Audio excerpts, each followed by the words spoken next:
Episode 2: The 5 Systems That Actually Make Construction Businesses Profitable.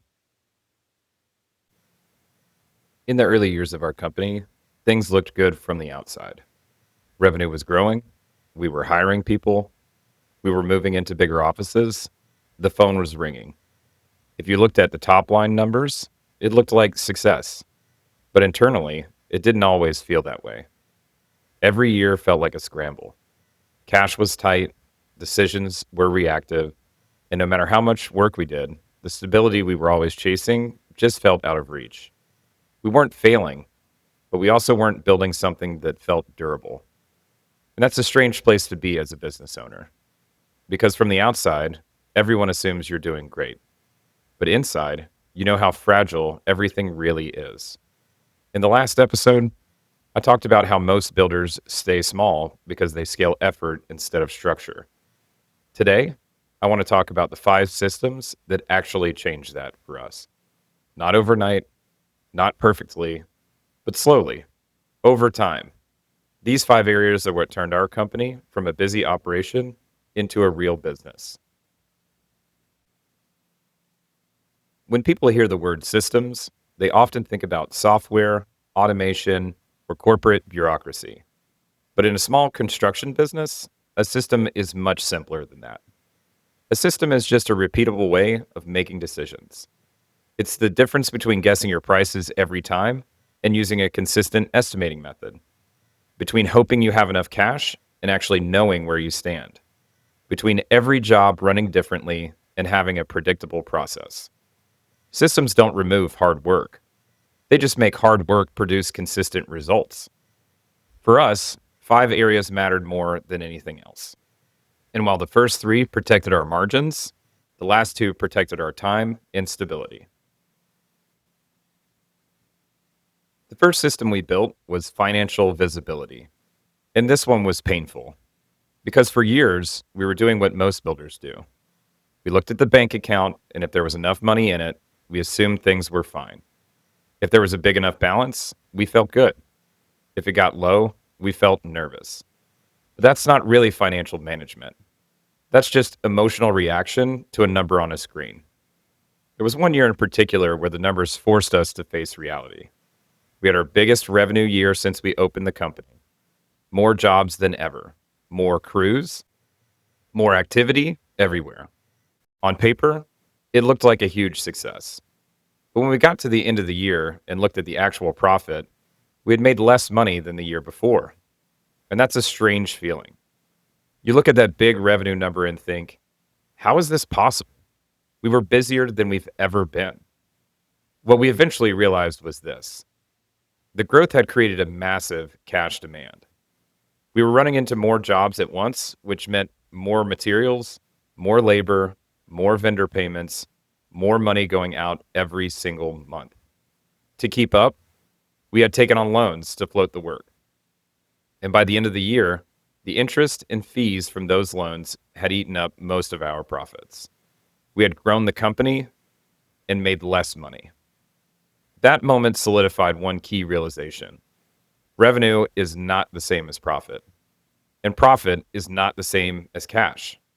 From that point on, we decided we needed to stop guessing. We started tracking job performance. We started looking at cash flow weekly. We built dashboards that showed us exactly what was happening inside of the business. Not months later, not at tax time, every week. And once you have real visibility, you can't unsee it. You start making different decisions. You turn down certain jobs. You slow down hiring. You build reserves. You stop using deposits as a comfort blanket.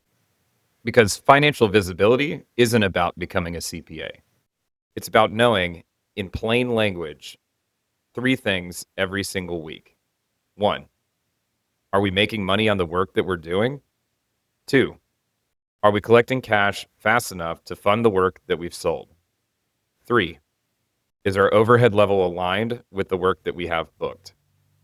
When we started answering those questions weekly, we started acting like operators instead of firefighters. The second system was estimating discipline. Early on, we priced jobs the way a lot of builders do. We looked at what we thought it would cost, added a little cushion, and hoped it would work out. Sometimes it did, sometimes it didn't.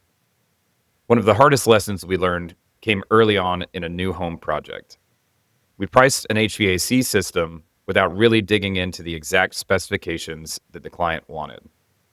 We reached out to a contractor during the estimating phase, got a number, plugged it into our budget. Everything seemed fine.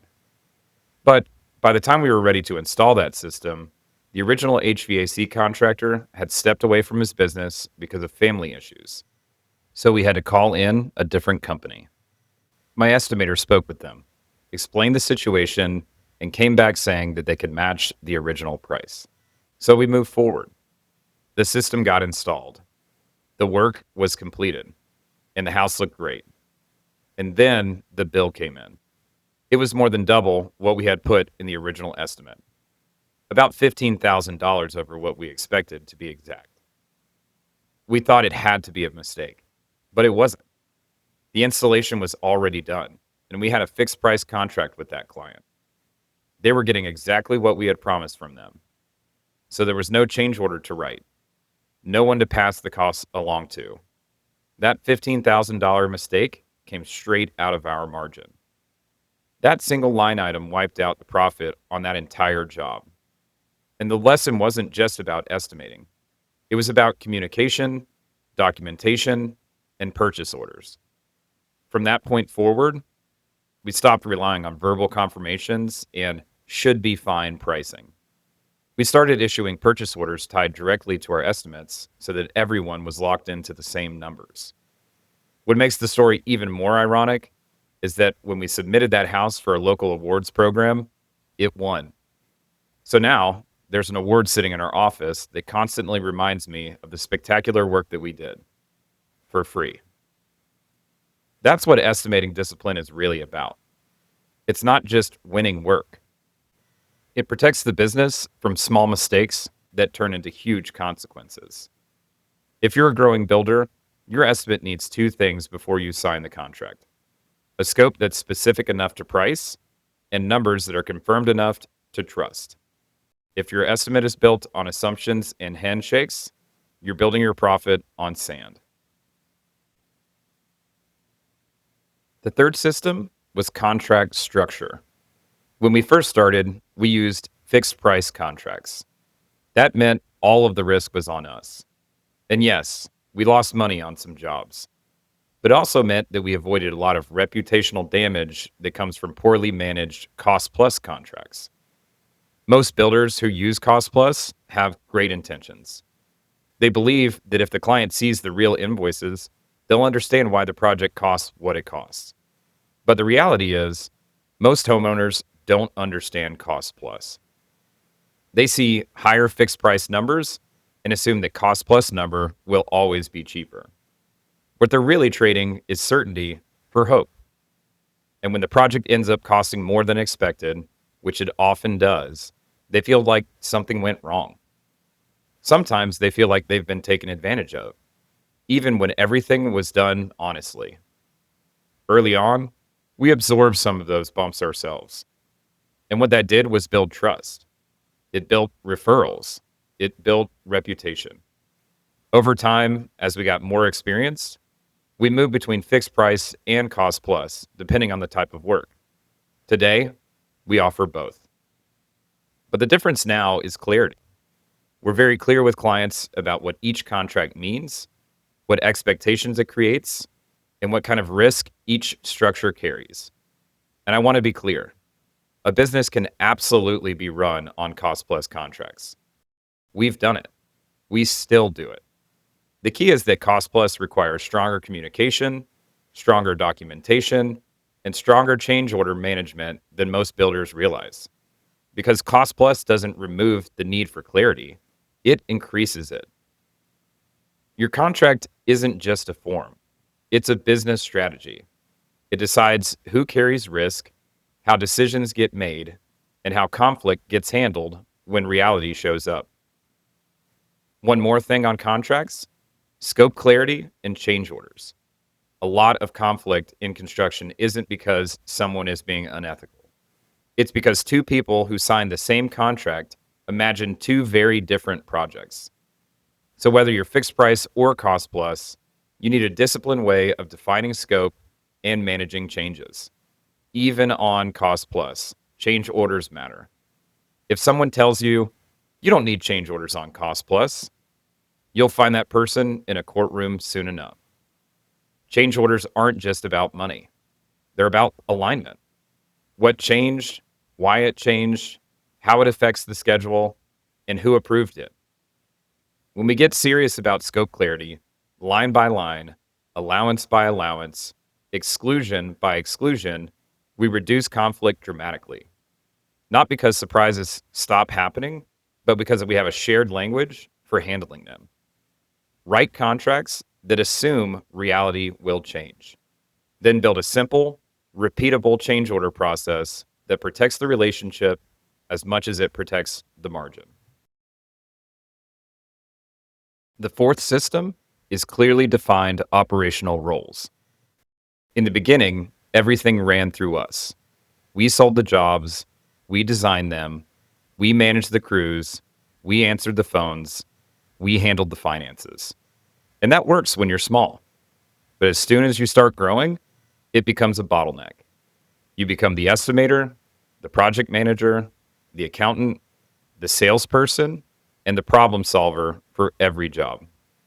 And eventually, there are just too many decisions for one or two people to carry. Here's what the bottleneck looks like in real life. You're on a job site trying to solve a framing detail. And at the same time, you're answering a client who wants an immediate schedule update. Then your supplier calls, needing approval. Then your lead carpenter is waiting on a decision. All while your phone is buzzing with another lead. Nothing is wrong. It's just too much. So when you start documenting how things actually move through the company, who sells the job? Who estimates it? Who manages it? Who communicates with the client? Who orders materials? Who approves the change orders? Who owns quality? You have to understand who is responsible for what. And so, we defined roles, we clarified responsibilities, and we built handoffs between them. But that wasn't about making things corporate. It was about reducing chaos. Because when roles aren't clear, two things happen. First, the owner becomes the default decision maker for everything. And second, employees start stepping on each other, not because they're bad, but because the work has no lanes. One of the biggest shifts for us was separating the doing the work from running the work. A builder can be excellent at the craft and still struggle to build a company if the business depends on that builder being present for every decision.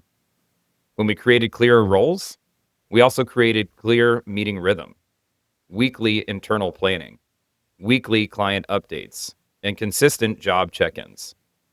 That rhythm did something simple but powerful. It moved problems from random emergencies into scheduled conversations. If you're trying to grow, you don't need a huge organizational chart. You need clarity.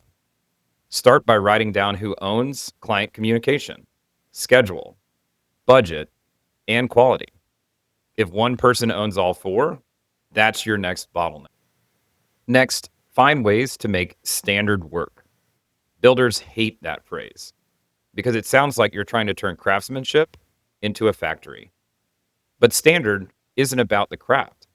It's about the repeatable parts around the craft. How a job is launched, how selections are tracked, how client updates are delivered, how schedules are maintained, and how invoices get approved. The craft will always have judgment and nuance. The business should not. When we start writing down the process, what happens first, what happens next, what gets approved, what gets documented, the teams get faster and calmer. And for anyone listening who's still early in their business, the first three roles that created relief for us were not glamorous roles. They were roles that removed noise. Someone who can coordinate production details, someone who can manage client communication consistently, and someone who can keep the office side from being a constant interruption. Those roles look very different for every company, but the principles are the same. Remove the owner from the middle of every transaction. The fifth system is about creating a predictable sales and marketing pipeline. Early on, our marketing strategy was simple: answer the phone, do good work, hope the referrals keep coming. And for a while, that worked. But it also created huge emotional swings. One month, the phone would ring constantly. The next month, it would be quiet. And when it got quiet, panic would set in. We'd start lowering prices, taking on the wrong projects, saying yes to work we knew wasn't a good fit. Sales and marketing are emotional parts of the business. Even today, we still feel those emotions sometimes. It's not always as black and white as it seems when you write it down on paper. But recognizing these emotional cycles was the first step. We started tracking how many leads are coming in, where they're coming from, how many turn into contracts, and how long it took to close them. And then slowly, sales stops feeling like luck. It starts feeling like a process. We learned to separate two things that builders often confuse: marketing and reputation. Reputation is something you earn. Marketing is something you can control.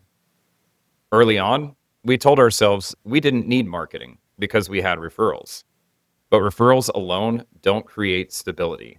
They create waves. So we focused on simple, consistent visibility, clear messaging, consistent follow-ups, a professional process, and a defined ideal client. Not trendy, not flashy, just steady. And we built a pipeline scorecard. How many leads came in this month? How many were qualified? How many got estimates? How many converted into contracts? And the average time to close those leads. The reasons that matters is simple.